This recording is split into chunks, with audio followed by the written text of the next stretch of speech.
श्री सद्गुरु महाराज की जय। महर्षि में ही सत्संग सुधा सागर से परम पूज्य आराध्य देव का प्रवचन, भिक्षु जीवन का प्रत्यक्ष फल। प्यारे लोगों, सब लोगों को जानना चाहिए कि प्रत्येक शरीर में जीवात्मा रहता है। जैसे घर में लोग रहते हैं, शरीर में लड़कपन, जवानी, बूढ़ापा होता है और एक दिन इससे जीवात्मा निकल जाता है। जैसे घर से कोई निकल जाए। यह शरीर एक ही नहीं है, इसके अंदर 3 और जड़ शरीर हैं। साधारण मृत्यु में एक शरीर को छोड़कर और 3 को लेकर जीवात्मा निकल जाता है। उसी को लोग मरना कहते हैं। अपने कर्मों के अनुसार नरक स्वर्ग भोग कर उसके यहाँ जाकर जन्म लेता है, जिसके यहाँ उसका संबंध रहता है। इसी प्रकार आवागमन जीवात्मा पर लगा रहता है। यह कब तक लगा रहेगा, ठिकाना नहीं। इस प्रकार के जीवन में पड़े रहना यदि आनंददायक होता तो इसको कोई छोड़ना नहीं चाहता, किंतु इसमें सबको दुख होता है। चाहे वह पढ़ा लिखा हो, अनपढ़ हो, धनी हो या निर्धन हो, कोई इस प्रकार के दुख में रहना नहीं चाहता। यहाँ जो भी सुख है उसके मूल में दुख है। सबको चाहिए कि ऐसा जीवन प्राप्त करे जहाँ सब दुखों से छूट जाए। मानव इस बात को विचार सकता है। मनुष्य को सुख की ओर जाना चाहिए। मनुष्य होकर सुख की ओर जाना नहीं चाहे तो मनुष्यत्व में कमी है। इस कमी को सत्संग के द्वारा दूर करना चाहिए। दुख रहित सुख तब होगा जब सब शरीरों से छूटा जाए, जिस पर कोई देह नहीं। इस तरह की स्थिति सबसे ऊंची स्थिति है। यही परमात्मा की प्राप्ति या मुक्ति की स्थिति है। जीवात्मा के एक एक शरीर में रहने का जीवन बहुत अल्प है। एक शरीर को छोड़कर और दूसरे शरीरों में आने जाने का समय जीवन बहुत लंबा है। और सब शरीरों को छोड़ने का जो जीवन है वह अनंत जीवन, सुखमय जीवन है। अभी भी जीवात्मा का जीवन अनंत है, किंतु यह दुखमय जीवन है। अभिमान प्रतिष्ठा के लिए जो जीवन बिताते हैं, यह कोई ऊंचा जीवन नहीं है। पशु पक्षी भी सुख का जीवन पसंद करते हैं। वे खाने पीने, इंद्रियों के भोग में, प्रतिष्ठा में रहते हैं। प्रतिष्ठा के लिए ही सांड सांड से लड़ते हैं, बिलाड़ बिलाड़ से लड़ते हैं। यदि मनुष्य भी प्रतिष्ठा के लिए ही जीवन बितावे तो मनुष्य पशु से क्या श्रेष्ठ हुआ। जैसे जो घोड़ा अच्छी चाल चलना जानता है तो उसका विशेष मूल्य होता है। मनुष्य भी जो अधिक विद्या जानते हैं उनकी अधिक प्रतिष्ठा होती है, किंतु इतने ही में कोई विशेष नहीं हो जाते हैं।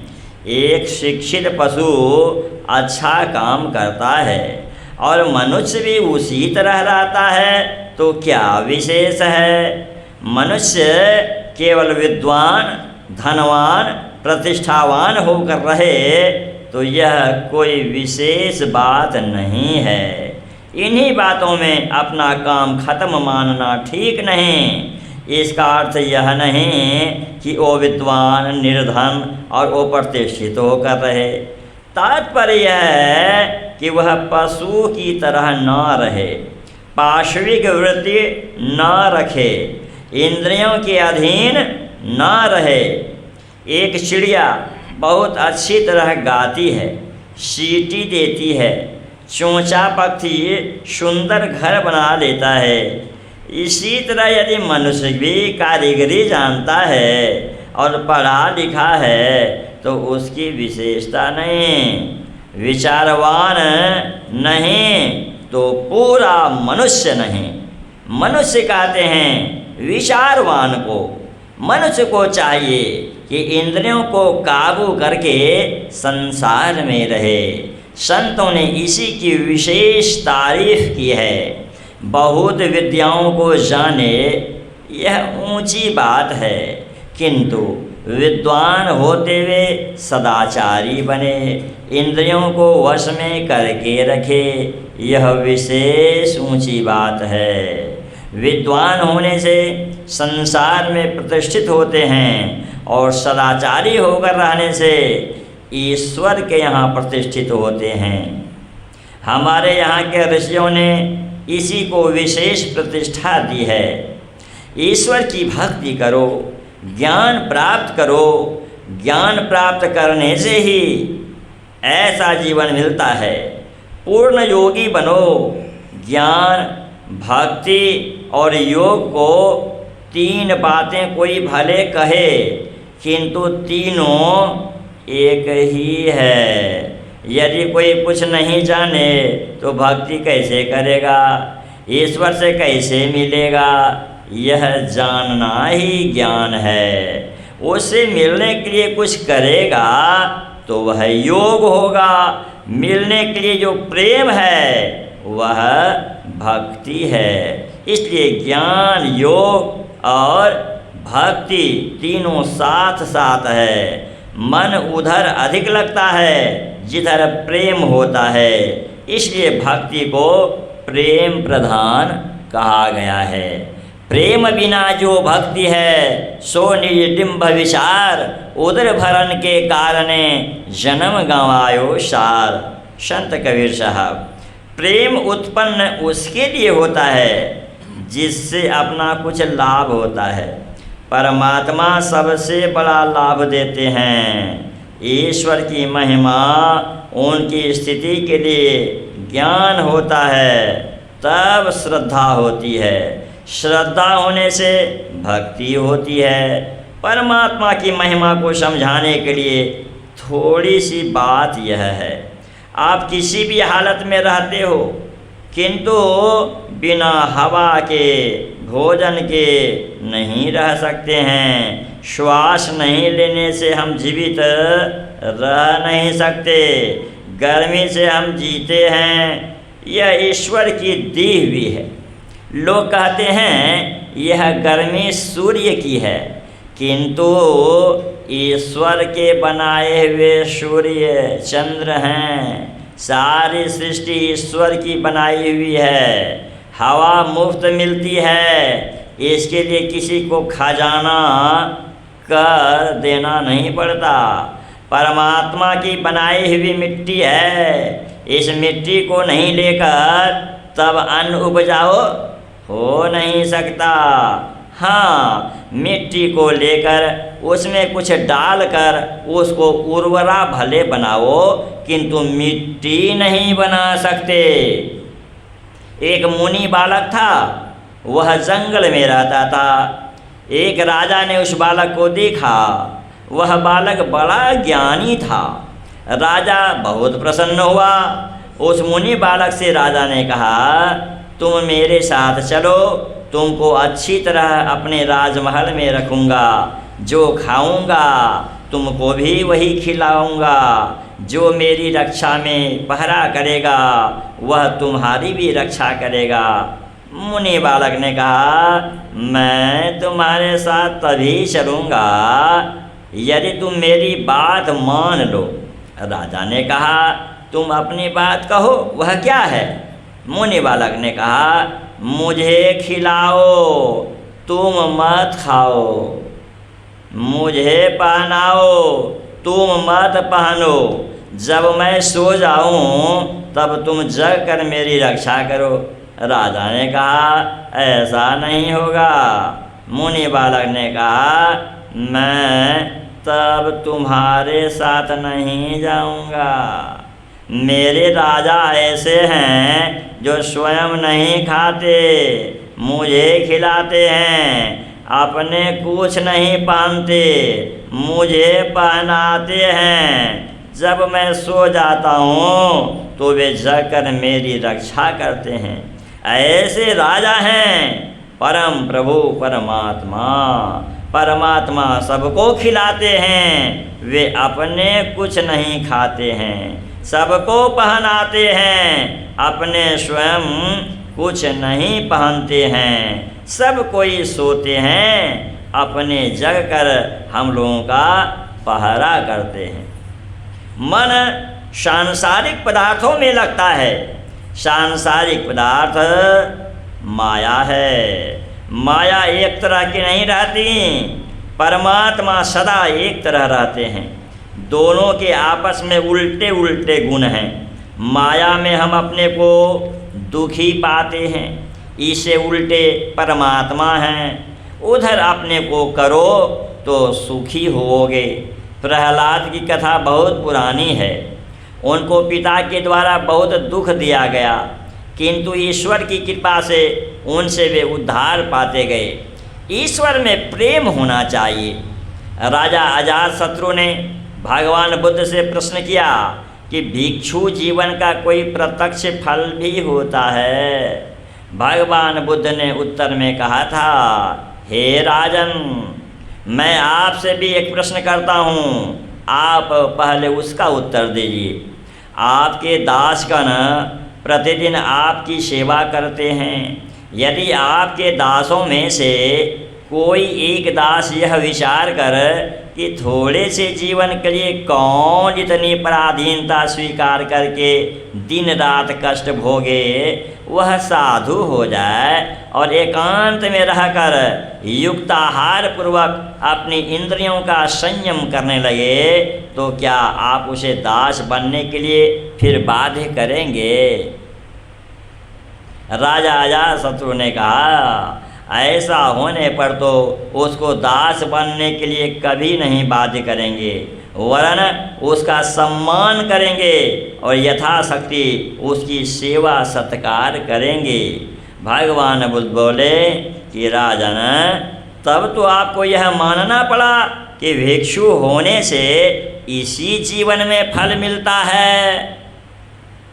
राजन, यदि कोई व्यक्ति एकांत से भी हो, इंद्रिय संयम के द्वारा भक्ति धर्म का पालन करे, तो लोक में अवश्य पूजित होगा। बल्कि त्यागशील पुरुषों को और भी अनेक फल मिलते हैं। आत्म संयम के अभ्यास द्वारा मनुष्य क्रमशः उन्नत भिक्षु जीवन लाभ करके रोग मुक्त, कारागार मुक्त, शिर दासत्व मुक्त की तरह परमानंद का लाभ करता है। हे राजन, उसे जन्म जन्मांतर की बात स्मरण हो जाती है। वह जान लेता है हम पूर्व जन्मों में किन किन अवस्थाओं में थे, कहाँ कहाँ जन्मे, क्या क्या किया, क्या क्या भोगा, कौन व्यक्ति क्या क्या कर्म कर रहा है और परिणाम में उसे किस प्रकार का फल भोगना पड़ेगा। इसको वह इस प्रकार देखता है जैसे कोई ऊंचे मकान के ऊपर से नीचे के मनुष्यों को देखता है कि कौन क्या कर रहा है, कहाँ से आ रहा है, किधर जा रहा है। यह भिक्षु जीवन का प्रत्यक्ष फल है। साधु संयमी परमात्मा में जब लग जाता है, तब वह रोग मुक्त रोगी की तरह, कारागार से मुक्त कैदी की तरह आनंदित होता है। यह कोई आश्चर्य की बात नहीं है। जिसको ईश्वर में प्रेम होगा वह सदाचारी होगा। जो जप ध्यान है उसको वह करेगा। ईश्वर की भक्ति में प्रेम की प्रधानता है। सबको ईश्वर में प्रेम करना चाहिए, उनकी महिमा को जानना चाहिए। परमात्मा की ओर से हमारी बहुत भलाई होती है। परमात्मा में लौ लगाने के लिए कोई जरिया चाहिए। कीर्तन से, पूजा पाठ से लौ लगती है, किंतु दिखलाने वाला कीर्तन और पूजा पाठ नहीं होना चाहिए। जप ध्यान से लौ लगाना सरल है, किंतु इसकी भूमि सत्संग है। लौ लगाने के लिए सत्संग से प्रेरणा मिलती है। साधुओं का संग करना चाहिए। नित्य प्रति साधु का संग नहीं हो सकता। जिनको विशेष प्रेम है उनको कभी न कभी साधु अवश्य मिलते हैं। चिट्ठी आदि मुलाकात है। साधु संतों के वचन उनके ग्रंथों में है, उन ग्रंथों को पढ़ना चाहिए। इसमें आधा साधु का दर्शन होना होता है। सदग्रंथों को नित्य पढ़ो। बिना सत्संग के कोई ज्ञानी, योगी, भक्त नहीं हो सकता। पंच पापों को नहीं करो। किसी भी नशा को लेना आपको लाभ नहीं पहुंचा सकता। अन्न और जल, दूध आपको लाभ पहुंचा सकता है। अन्न, जल, दूध लेना जरूरी है। बेजरूरी की चीज़ लेना हानिकारक है।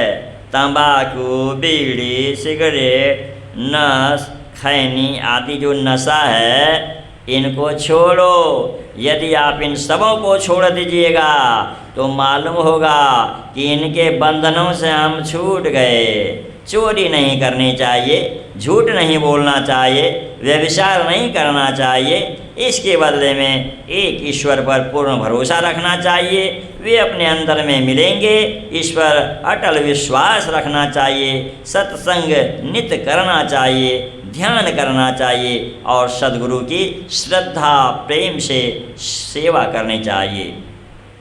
सब लोगों को मालूम है कि ईश्वर सब जगह हैं। आपके अंदर भी ईश्वर हैं। आप भी अपने शरीर में हैं, किंतु उसको पहचान नहीं सकते हैं। आप जिस दर्जे में हैं उससे ईश्वर बहुत ऊंचे दर्जे में हैं। जिस दर्जे में आप हैं उस दर्जे में ईश्वर नहीं है। इस विचार को नहीं मानना चाहिए। ईश्वर उस दर्जे में भी हैं, लेकिन उनको वहाँ पहचान नहीं सकते। उस दर्जे में आप शरीर और इंद्रियों के साथ रहते हैं। सारे शरीरों, आवरणों को पार करने पर ही प्रभु मिलेंगे। चेतन आत्मा के ऊपर से जितने आवरण हटाए जाते हैं उतने ही उसकी दीप्ति और अधिक बढ़ती है। बिल्कुल आवरण हट जाए तो सूर्य से विशेष प्रकाशमान वह होगा। परमात्मा पुरुष, स्त्रीलिंग आदि कुछ नहीं, नपुंसक भी नहीं। सत्संग ध्यान सबको नित्य करना चाहिए। ब्रह्म मुहूर्त में उठना चाहिए, भजन करना चाहिए। दिन में स्नान के बाद को और सायंकाल संध्या समय भजन करो। रात में सोते समय भजन करते हुए सो जाए तो बुरा स्वप्न नहीं होगा। यही त्रैकाल संध्या है। दिन में सब काम करते हुए अपने मन को जप ध्यान में लगाते हुए रहना चाहिए। श्री सद्गुरु महाराज की जय। यह प्रवचन पूर्णिया जिला के श्री संतमत सत्संग मंदिर शिकड़ी की धरारा में दिनांक 19/1955 ईस्वी को अपराह्नकालीन सत्संग में हुआ था।